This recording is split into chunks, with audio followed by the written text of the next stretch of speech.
Kalau kalian suka cerita legenda, kalian akan ketemu dewa-dewi paling keren dan liar.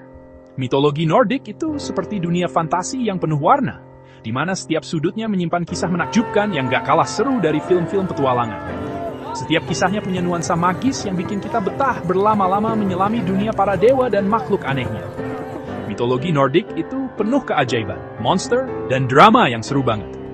Ada pertempuran epik, makhluk-makhluk aneh, dan keajaiban yang bikin kita penasaran. Setiap cerita punya pelajaran dan pesan moral yang tersembunyi di balik aksi para dewa dan makhluknya.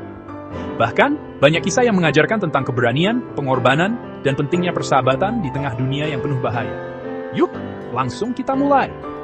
Pertama, Thor. Dewa yang paling terkenal dan jadi favorit banyak orang. Sosoknya gagah, kuat, dan selalu siap melindungi dunia dari ancaman. Bukan cuma pahlawan di Marvel, dia itu dewa palu yang bisa manggil petir dan naik kereta perang yang ditarik kambing. Thor dikenal sebagai pelindung manusia dan selalu siap melawan raksasa jahat yang mengancam dunia. Setiap kali ada bahaya, Thor nggak pernah mundur, bahkan kalau musuhnya jauh lebih besar dan kuat. Terus ada Loki, si penipu ulung. Karakternya licik, cerdik, dan selalu punya rencana aneh yang bikin dewa-dewi lain pusing. Loki juga dikenal sebagai dewa perubahan dan ilusi, yang sering memanfaatkan kecerdasannya untuk keluar dari masalah. Dia bisa berubah wujud, bikin kekacauan, dan kadang malah menyelamatkan hari nggak sengaja. Loki juga sering jadi penyebab masalah besar, tapi tanpa dia, cerita Nordik nggak akan seru.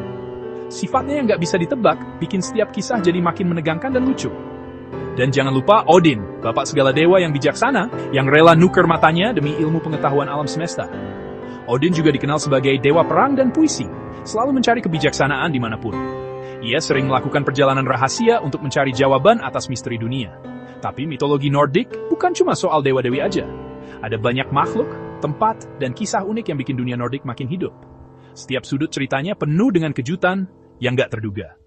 Ada Yggdrasil, pohon dunia, yang nyambungin 9 dunia, dari Niflheim yang dingin banget, sampai Muspelheim yang berapi-api. Pohon ini jadi pusat segalanya, tempat para dewa, manusia, dan makhluk lain saling terhubung. Yggdrasil juga jadi simbol kekuatan dan keseimbangan alam semesta. Dan iya, ada tupai namanya Ratatoskr. Lari-lari naik turun, nyebarin gosip seru antara elang sama naga. Bahkan hewan kecil pun punya peran penting dalam mitologi ini. Setiap makhluk, sekecil apapun, punya cerita dan tugasnya sendiri. Mitologi Nordik itu bukan cuma legenda, ini petualangan seru yang udah jadi inspirasi banyak cerita selama berabad-abad. Dari buku, film, sampai game, kisah-kisah Nordik selalu bikin kita terpesona. Dunia Nordik terus hidup lewat imajinasi dan kreativitas manusia sampai sekarang. Siapa dewa atau makhluk Nordik favorit kalian? Kasih tahu di kolom komentar ya.